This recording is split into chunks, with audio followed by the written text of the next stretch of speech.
Gente, muy buenas tardes a todos. Gracias por seguirnos en directo a través de nuestro canal de YouTube. Soy Miguel Mirón, editor en Ediciones Rial. Y bueno, bienvenidos a la presentación de Educar para la Pluralidad de Iván López Casanova, que nos acompaña esta tarde aquí. Buenas tardes, Iván, y muchas gracias por estar con nosotros. Buenas tardes, Miguel, y buenas tardes al público que nos está siguiendo y muy agradecido a la Editorial Real por la oportunidad que me da de hablar del libro que he escrito hace pocos días. Bueno, Iván, pues si le parece, antes de nada, le voy a presentar un poco para que la gente le conozca, aquellos que no conozcan a Iván López Casanova. Es licenciado en medicina, es cirujano, máster en bioética y además ha impartido numerosas charlas y conferencias sobre antropología filosófica y la adolescencia. Corrígeme si me equivoco, Iván. Bien, bien. Y además ha escrito varios libros como Pensadoras para el siglo XXI, Pensadoras del siglo XX o El sillón de pensar, todos ellos publicados en esta casa, en Ediciones Rial. Y bueno, antes de dar paso a la presentación, dar paso a Iván, me gustaría recordar a nuestros espectadores que aquí en la barra que tienen aquí en YouTube podrán formular las preguntas que deseen y en función del tiempo y de cómo llevemos, pues se las transmitiremos a Iván. Y ya, pues bueno, sin más dilación, doy el paso a Iván López Casanova. Muchas gracias. Vale, pues gracias a ti, Miguel. Bueno, yo había pensado hablar mm, de la idea fundamental de este libro que llevo pensando pues casi 30 años, o quizá más de 30 años, ¿no? Entonces, lo primero que quiero compartir con todos los oyentes es lo siguiente. A ver, quizá primero hacer un paréntesis y luego ir a una idea común que es de la que vamos a dialogar y hablar, ¿no? El paréntesis es que cada niño, cada niña, cada persona joven es un infinito. Entonces yo aquí voy a hablar de una tendencia. Luego cada persona, lo digo porque alguna vez he hablado en alguna radio y luego me escribe algún espectador o me pregunta y me dice, qué fácil es la teoría. Claro, yo sé que un esquema simplifica lo real, eso lo sé yo, ¿vale? Así que, lógicamente, cuando hablamos de una tendencia, vamos a simplificar un poquito la realidad y no vamos a juzgar a ninguna persona porque luego cada niño tiene su infinitud y tiene su mundo, etcétera. Bueno, aclarado este paréntesis, que me parece importante, ¿Te parece bien? sí, sí, porque es importante, ¿no? No hay que juzgar a nadie en esta charla, pero sí una tendencia. Entonces, este libro nace de una pregunta que yo cogiéndole a un autor, no voy a hacer muchas citas para no complicar una charlita de 20 minutos, voy a llamar la cuestión palpitante, algo que tiene que palpitar en el corazón de todos los padres, las madres, profesores, educadores, monitores, abuelos, abuelas, etcétera. Porque en el mío, desde luego, palpita, que es la siguiente. Es la que da origen al subtítulo del libro y que yo la voy a poner un poquito más palpitante aún. ¿Por qué fracasa cada vez con más frecuencia la formación familiar cuando los chicos llegan a la adolescencia?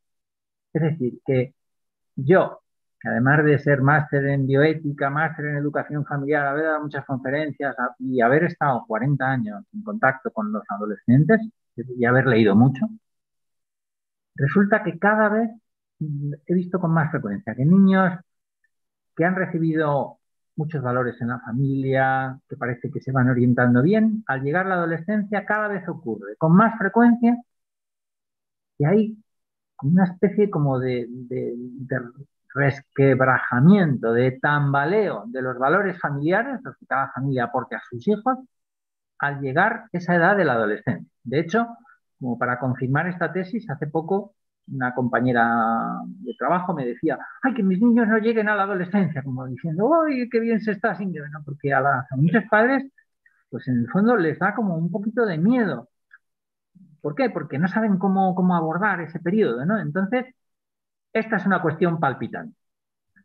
Yo ahora me voy a meter en la sala de estar de mis oyentes y para hacerles comprender lo que es una cosa que palpita, les voy a recordar, y esto es un diálogo es algo en lo que uno comparte también su infancia. Me gusta cuando hablo de una cuestión palpitante recordar una anécdota real de mi propia vida, y es que cuando yo era pequeño y estudiaba en un instituto de un barrio de Madrid, pues en un examen de la asignatura de religión, resulta en esas clases de 40 años, cuando yo era pequeño, había clases de 40, perdón, de 40 niños, estábamos copiando como 20.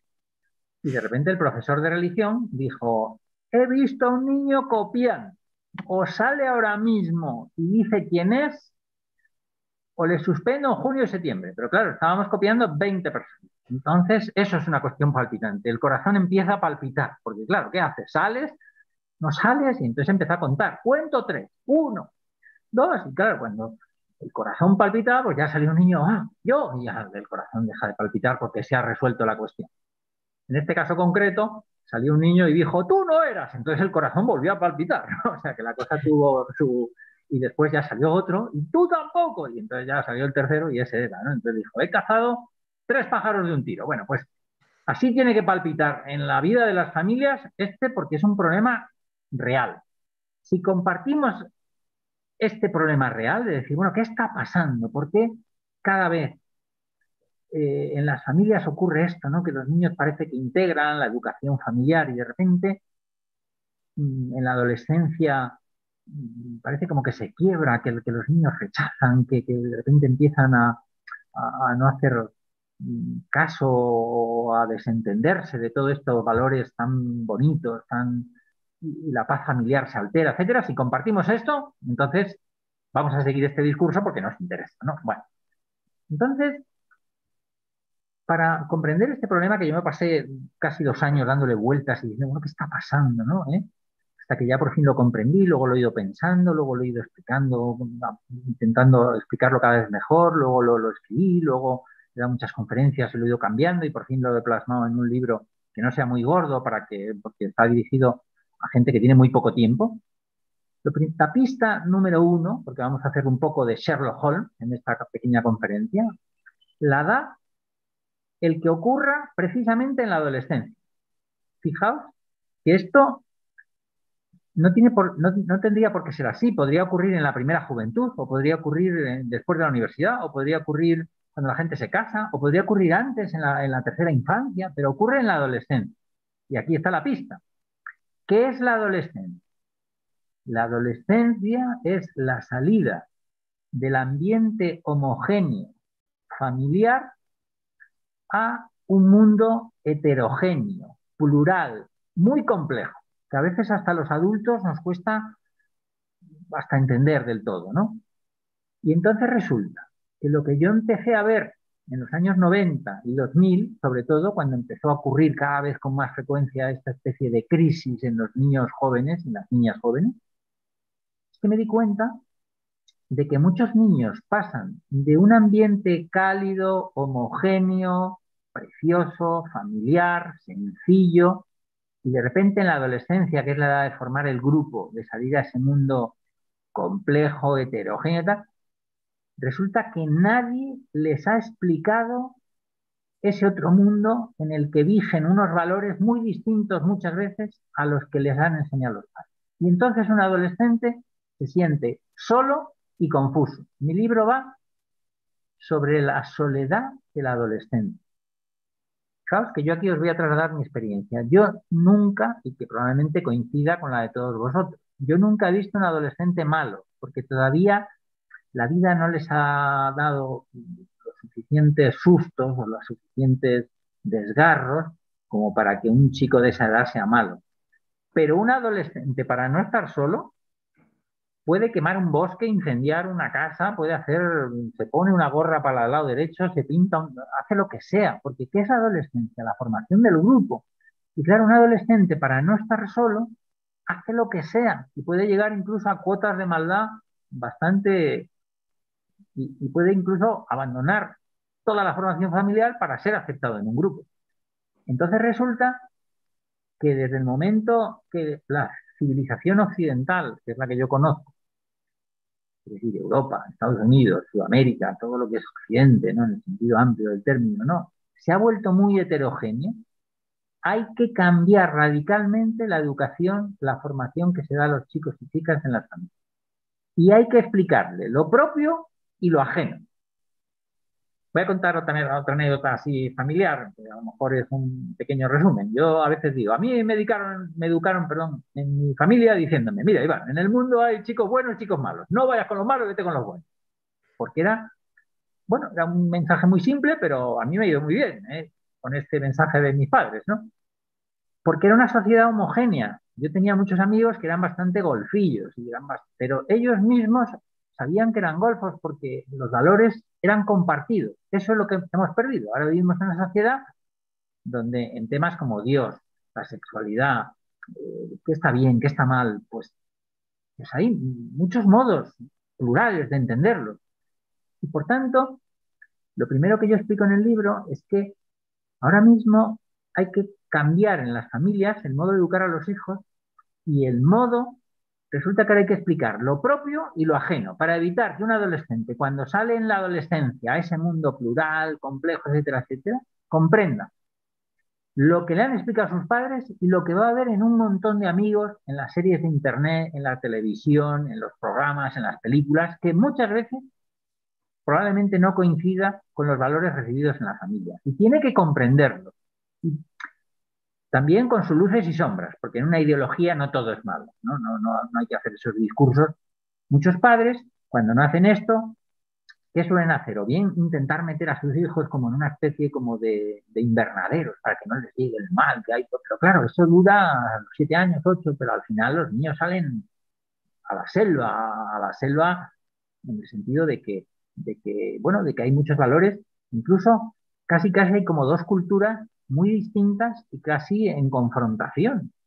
Y van a tener amigos que opinen todo lo contrario. Y, por ejemplo, niños que han sido educados en valores religiosos se van a encontrar con otros niños que ven la religión como algo antiguo, como algo que limita tu libertad. Y eso hay que explicarlo en la familia.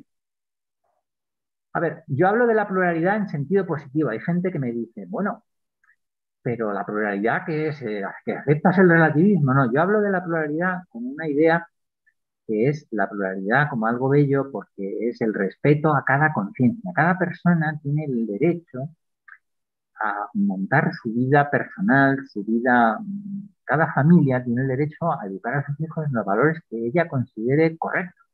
Y eso exige un respeto, que además es un valor muy cristiano, el respeto a cada conciencia, aunque pienses que está equivocada, ¿no? Y desde ahí, desde ese respeto, hay que enseñarles a los hijos a respetar a cada persona, aunque pensemos que su mundo moral es poco fecundo, poco valioso, y exigir el mismo respeto a tus propios valores. Entonces los hijos se quitan un montón de problemas porque entienden que pueden tener amigos que piensen distinto que ellos, incluso que los pueden ayudar trayéndolos al ambiente familiar y aprenden a vivir en el mundo en el que hay. Lo comprenden y lo aman, porque no se puede educar contra cultura. En ese sentido yo hablo de la belleza de la pluralidad, no en el sentido como de la diversidad o de que cuanto más opciones haya, no sé, no en el sentido del relativismo, aparte de que yo personalmente pienso que los que tienen una cultura muy relativista luego no aman la pluralidad, sino que más bien tienden a que todo el mundo sea como ellos y el que no es como ellos lo desprecian. Esto que a veces se ha llamado la dictadura del relativismo y que muchas veces lo veo bastante real, ¿no? Yo entiendo la pluralidad porque lo contrario sería una sociedad homogénea. Y una sociedad homogénea, como no, o sea, que opinan exactamente como tú, bueno, aparte de que incluso así, pues tiende a ser una sociedad bastante poco ética y bastante, no, creo que no es muy, creo que no es, vamos, sería como intentar volver a no sé, una edad donde las instituciones y todo el mundo opine parecido, que eso pues ya es casi anacrónico, ¿no? Bueno, entonces hay que amar este mundo que es plural, es un mundo donde somos libres, donde la libertad se respeta y donde cada uno podemos forjar unos valores familiares preciosos.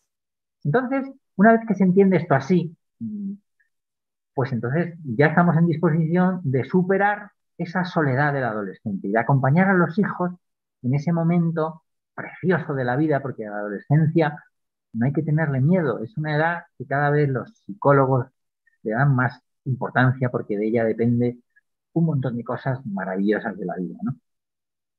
Voy a contar una anécdota y luego termino diciendo que esto lleva a cambiar el ambiente de las familias, el estilo de educativo de las familias y a poner el énfasis en algunos contenidos que ahora adquieren un valor muy grande. La anécdota es la siguiente. Una vez, con unos cuantos jóvenes, en concreto cuatro, uno de primero de bachiller, que tienen 16, 17 años, dos de segundo de bachiller y uno de primer curso de la universidad, montamos esta misma idea de educar para la pluralidad en un cortometraje para llevar a un congreso universitario en Roma. En realidad eran cuatro chicos muy jóvenes que tenían que hacer un cortometraje, eso le ayudamos un poquito, etcétera, pero después lo tenían que exponer ellos y competían contra universidades de Europa, de Sudamérica, alguna universidad de Asia y, y con universidades, con facultades de periodismo, de comunicación audiovisual, con otros cortometrajes como de más, bueno, por lo menos con más posibilidades, ¿no? Al final no lo titulamos Educar para la Pluralidad, lo titulamos con un título que tenía un poquito más no sé, como más fácil de comunicar, ¿no? Lo llamamos fuera de juego, un término así futbolístico que tenía el magnetismo, ¿no?, de los términos futbolísticos. La idea era, o te educan para la pluralidad o te quedas fuera de juego porque te sentirás solo y verás que tienes que aprender a ser plural y a respetar a otros, ahora exigir el mismo respeto a tus valores, un poquito la idea que he contado, ¿no?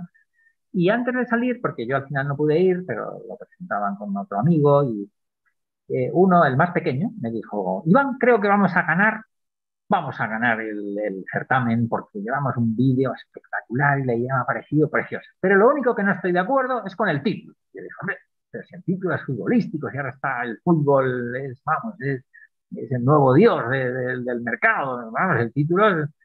Y entonces me dijo, no, no, no, yo por supuesto que le daría un título futbolístico, pero no es, bueno, ¿y cuál le darías? Y entonces un niño de 16 o 17 años que había entendido esta idea me dijo, mira, es que yo creo que el título más adecuado sería Defiende tus colores. Y dije, wow, este niño ha entendido perfectamente la idea de educar para la pluralidad. Es decir, en el momento que tú te das cuenta que vives en un mundo plural y respetas a otras personas y su modo de entender el mundo y exiges el mismo respeto a lo tuyo, estás defendiendo tus colores mejor que chocar con otros o que meterte en una especie de invernadero o que ir al choque o no, ¿no? Y me pareció precioso. Y efectivamente ganamos bueno, quedamos los segundos, nos dieron el premio a la creatividad, ¿no? Pero bueno, compitiendo con un montón de universidades y con facultades de comunicación. Y nuestro vídeo lo habíamos hecho con una cámara y con un parchís, en fin, ¿vale? Pero la idea de fondo, pues se ve que a los jurados le impresiona, ¿no? Porque es una idea que es muy necesaria, ¿no? Bueno, entonces ahora vamos a sacar tres conclusiones, quizá con un matiz primero. A ver, mi libro no va dedicado a los padres, madres, profesores con adolescentes solo, sino más bien a los que tienen hijos pequeños que van a llegar a la adolescencia. Yo a veces digo, este libro hay que leerlo o propone un cambio de paradigma educativo en las familias para que los niños, desde que toman el biberón, orienten toda la educación familiar dirigida al adolescente. Y pongo el siguiente ejemplo. En el fondo sería como si educaras a un militar y que luego cuando llega la guerra sale corriendo, ¿no? Pues en el fondo la educación familiar es como educar a un hijo, pero luego en la adolescencia es cuando cristaliza o no cristaliza la educación familiar. O sea que mi propuesta es orientar toda la educación, toda la formación familiar orientada hacia ese contraste entre los valores familiares y los valores dominantes en la sociedad, que es la adolescencia. Por tanto, lógicamente, en la medida que se van aproximando, este modo de enfocar la educación tiene más importancia, ¿no? Entonces, hemos quedado que el modo es educar en los valores propios y explicando los ajenos. Claro, para eso los padres tienen que leer un poquito, porque a veces no es tan sencillo explicar otros valores que para ti son ajenos, que no entiendes bien, y hay que explicárselos a los hijos dependiendo de la edad que tienen. Esto es lo que explico yo en el libro qué es educar para la pluralidad, esas dos culturas que hay en la sociedad y que conviven de un modo muy heterogéneo en el ambiente, en el humus cultural de las sociedades actuales. Pero además considero que hay que cambiar el ambiente familiar, el estilo familiar y los contenidos. Sobre el ambiente familiar solo voy a dar tres pinceladas, dos pinceladas. El ambiente familiar necesita más que nunca los hijos, las hijas, ahora necesitan más que nunca, precisamente porque tienen que salir a esa selva plural, por llamarla de alguna manera, en el sentido de que hay gran heterogeneidad de valores, necesitan más que nunca la autoridad de sus padres. Pero esa autoridad ha cambiado en el modo de ejercitarla los padres y las madres. Ahora tiene que ser una autoridad que no es darle un golpe en la cabeza a los niños, como hace 40 años, sino que es una autoridad llena de una comunicación sincera y de un ambiente familiar divertido, encantador, en el que no se altere el ambiente familiar. Y para eso hay que saber un poquito de comunicación. Por eso aquí hay un capítulo en el que se habla de la familia como sistema abierto, viendo las teorías de un autor, decir el nombre, más extranjero y lo vais a oír y no es ni cómo se escribe ni buscarlo en Google, pero hay que saber un poquito de comunicación, porque la autoridad familiar la necesitan los hijos más que nunca, pero se ha transformado, ya no es una autoridad tan vertical, pero sigue siendo claro que muchos autores plantean la autoridad de los hijos la autoridad de los padres como un derecho de los hijos, ¿no? Yo estoy de acuerdo, pero de un modo más comunicativo. Segundo, el estilo familiar. El estilo familiar tiene que ser un estilo culto. Los niños tienen que superar toda esta banalidad, todo este ambiente tan cutre, tan vacío, tan vano, tan pobretón, metiendo en la familia un poquito de amor a la cultura. Mi primer capítulo de cómo educar para la pluralidad se titula Educar para la belleza. Tenemos que conseguir que los niños tengan capacidad de sintonizar con la belleza, con el arte, con la poesía, con la lectura. Y para eso el ambiente familiar tiene que ser un poquito más alto. Si solamente están en internet los videojuegos y tal, pues al final les contagia ese ambiente pobretón, cutre, banal, vacío, ¿no? Entonces, en las familias hay que meter ese ambiente lleno de alegría. Yo el recuerdo de mi infancia es un recuerdo de una infancia feliz, muy alegre.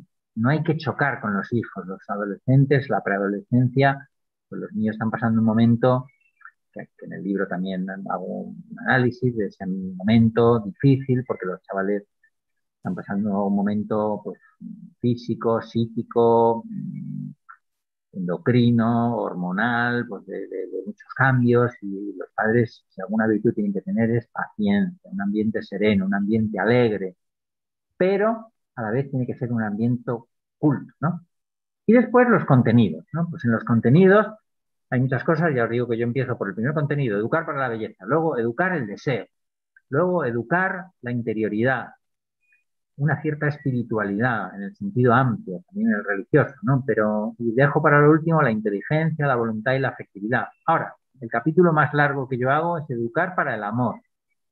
Quizá en lo que más se distancian esas dos culturas en la que os hablo yo en esta confrontación compleja del mundo plural en el que vivimos es en la educación para el amor. Entonces, bueno, pues ahí hay que explicarle que ellos van a tener, si queréis educarlos, hay una visión personalista del amor y hay una visión, no sé, como feminista de género muy distanciada de esta visión personalista. Si tú educas a los hijos en una mirada personalista en la que la sexualidad está unida a la afectividad, a la moral, y si se usa mal todo eso, a lo mejor deja las cicatrices más duras que yo he visto en mi vida. No las he visto en el quirófano, las he visto cuando una persona no usa bien el lenguaje del amor y luego le deja unas fracturas brutales en la vida. Pues tendrás que explicarle que van a tener otros amigos que tienen otra mirada totalmente distinta, que al principio parece divertida, sin limitaciones, etcétera, ¿no? Y que a esas personas no tiene que juzgarlas, sino que tiene que comprender por qué han llegado a ese, por qué tienen esa mirada, de dónde viene toda esa revolución feminista, que también tiene una base justa y que tiene una base lógica, pero que quizá después los extremismos más, o las figuras más extremistas han llevado esa revolución quizá demasiado lejos. Bueno, los chicos tienen que entender todo eso porque si no quedarán confusos y dirán, uy, todo lo que me han contado mamá y papá, luego en las canciones, en las películas, en las series, pues la verdad que hay una visión muy distinta, ¿no? Y vendrá esa confusión. Yo he visto muchos adolescentes confusos. Y por eso he escrito este libro, porque ya está bien de que haya adolescentes muy solos, muy confusos y que se les resquebaje la formación familiar. Por el contrario, termino con esto. Fijaos, yo he leído mucho sobre formación familiar, ¿no? Yo sobre educación escolar sé muy poquito, no, tampoco tengo un interés grande porque yo no soy profesor, ¿no? Pero, pero sobre este tema no he leído nada, ¿no? Por eso he escrito este libro. Si yo hubiera visto estos conceptos escritos en otro libro, hubiera dicho, oye, mira, me ahorro todo lo que he tenido que romperme la cabeza de escribir y os hubiera dicho, oye, os recomiendo tal libro, ya está, leeroslo, ¿no? Pero curiosamente tuve que buscarle hasta un nombre.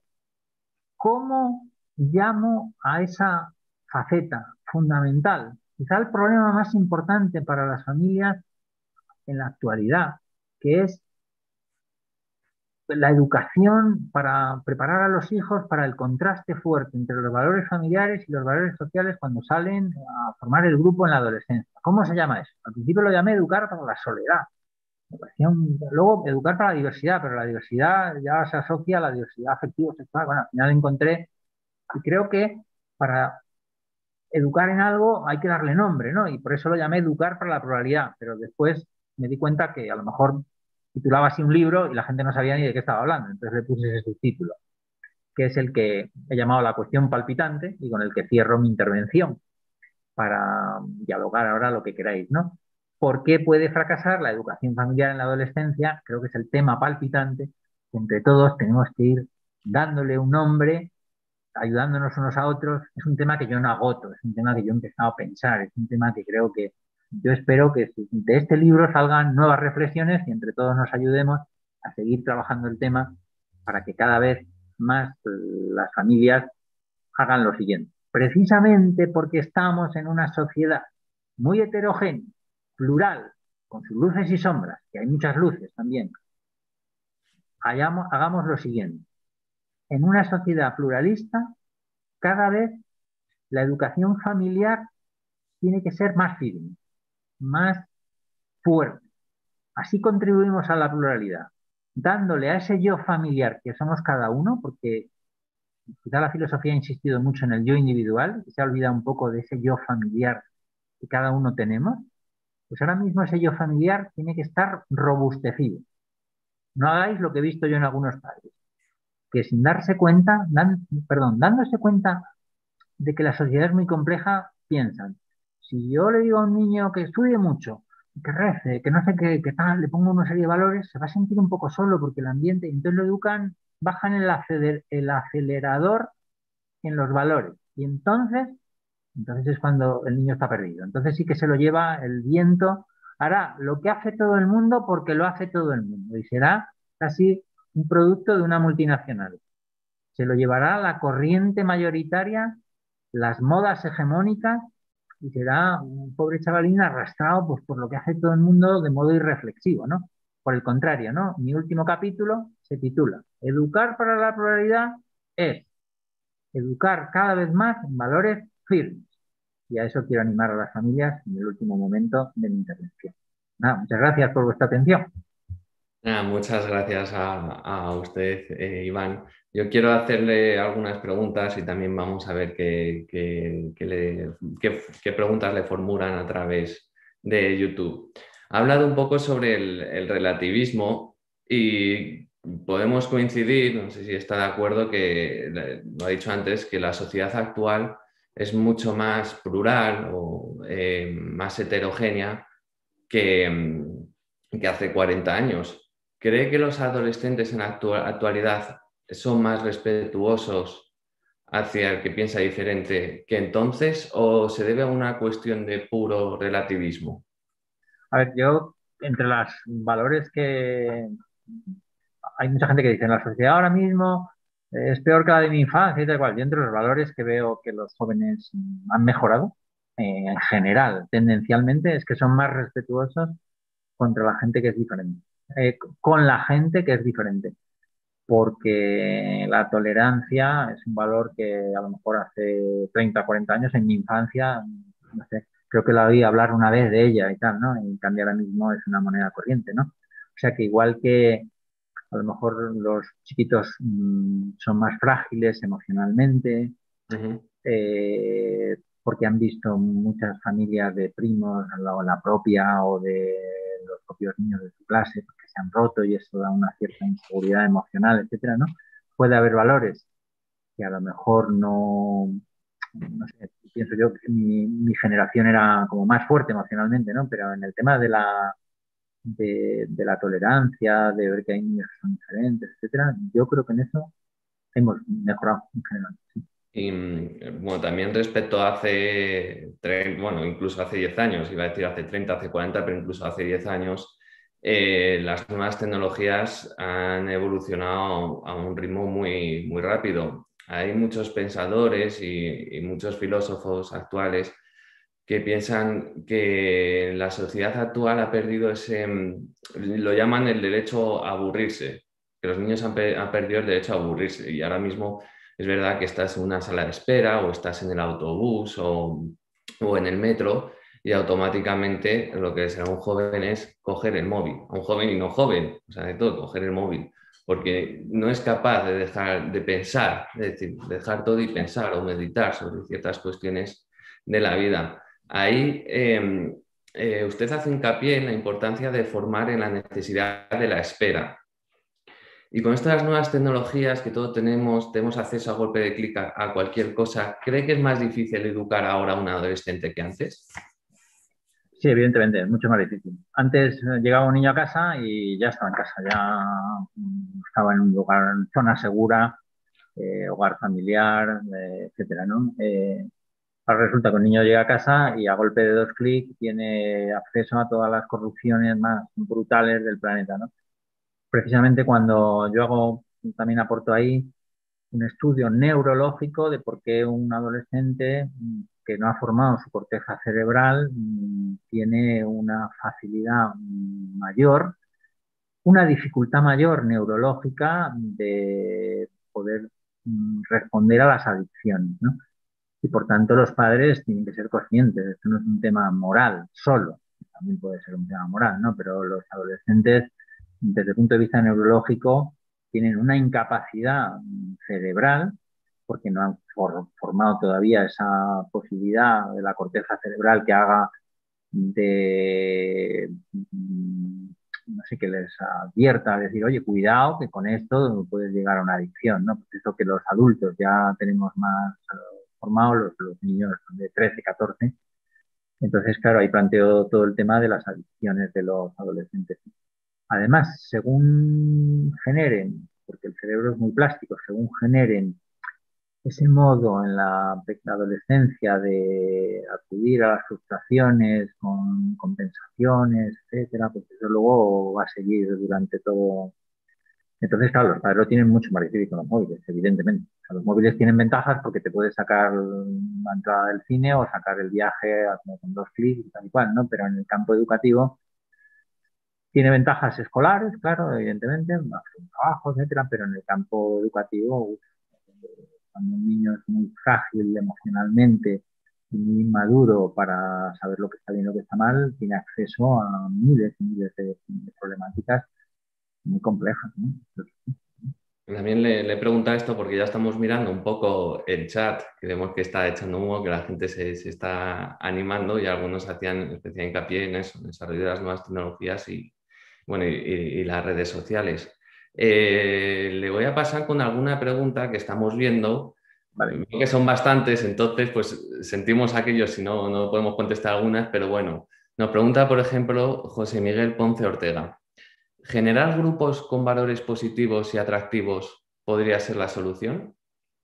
A ver, generar grupos con valores, yo lo toco en el campo de educar la afectividad y digo, bueno, a ver, por mucho que he hablado de a favor de la pluralidad, de la belleza de la pluralidad, de que vivimos en sociedades plurales y tal y cual, la afectividad, los niños necesitan amigos que también vean que los valores familiares, también hay otros niños y niñas que también los comparten.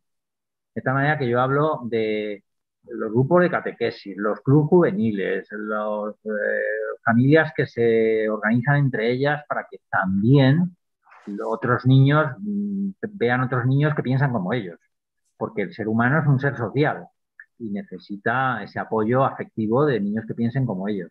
Y me parece que es importante. Lógicamente, sin que eso sea meterlos en una especie de invernadero, porque, bueno, aparte que es imposible, porque esos niños luego van a clase y no todo el mundo va a pensar como ellos, ¿no? Pero me parece que José Miguel acierta totalmente en subrayar que, sobre todo en la educación de la afectividad, los niños necesitan que lo que han oído en casa también lo vean en otros amigos. Y también que cuando llevan a sus amigos a su casa, sus padres, lo mismo que le han dicho a sus hijos, lo defiendan también delante de otros amigos que no piensan como ellos, con las mismas palabras, etcétera, ¿no? Porque así ven confirmada un poco la formación familiar y no se sienten solos, porque el adolescente no puede estar solo. Eso es una, no sería un niño eterno, ¿eh?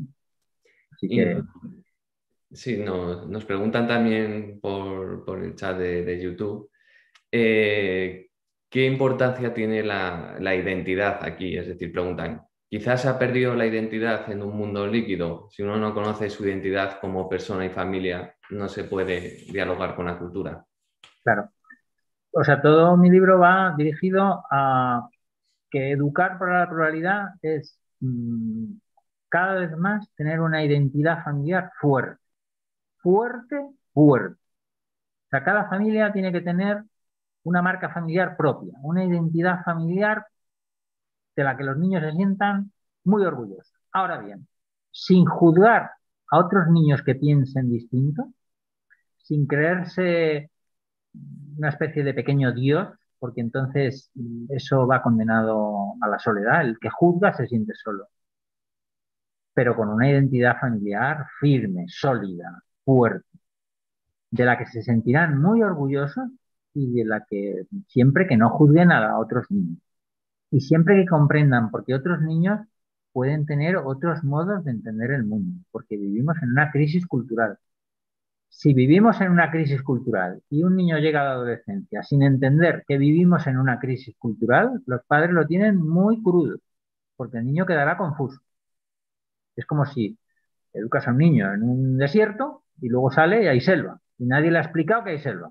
Pues el niño, no sé, va vestido con pantalón corto y con, no sé, y con una rebequita y resulta que luego resulta que hay selva y que hay hielo. Es decir, entonces, el panorama cultural es un panorama cultural de crisis, donde hay culturas enfrentadas. Y claro, a un niño le podemos enseñar que no mienta, que estudie, que no sé qué, que no sé cuánto, muy bien. Pero ¿a alguien le ha explicado el contexto cultural en el que va a tener que vivir, que convivir? Porque si nadie le ha explicado el contexto cultural en el que va a tener que convivir, a lo mejor no lo hemos educado bien. Es más, yo personalmente pienso que lo hemos educado muy mal, porque un adolescente es un chico que va a tener que convivir en un ambiente cultural, en un contexto. Y el contexto cultural es este, el de una crisis cultural profunda en el que hay luces y sombras. Como nos olvidemos de educar a un chico para explicándole el contexto cultural, desde luego, si no queda con, si no, voy a exagerar un poquito para que quede más clara mi idea. Si un niño no ha sido educado para explicarle el contexto cultural y sale a ese contexto cultural y no queda confuso, es que es idiota, ¿no? O sea, porque es que, no sé, el complejo, el ambiente cultural es complejo, ¿no? Entonces hay que explicarlo, ¿no? Bueno, en el libro también señala que las tres aportaciones más necesarias por parte de los padres para el periodo de preadolescencia son la paciencia, el buen humor y los puentes de comunicación con los hijos.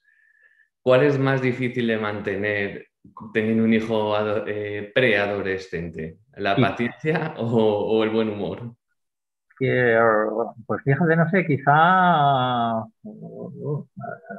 depende del carácter de cada uno, pero quizá los puentes de comunicación, porque hay padres, cuando un niño llega y monta un show, porque está alterado, pues se enfrentan, no saben, ¿no? Y como se rompan los puentes, luego es difícil recomponer los puentes. Entonces nunca hay que romper. Para mí en estas charlas, a veces los padres me preguntan unas preguntas cuando ya se han roto esos puentes.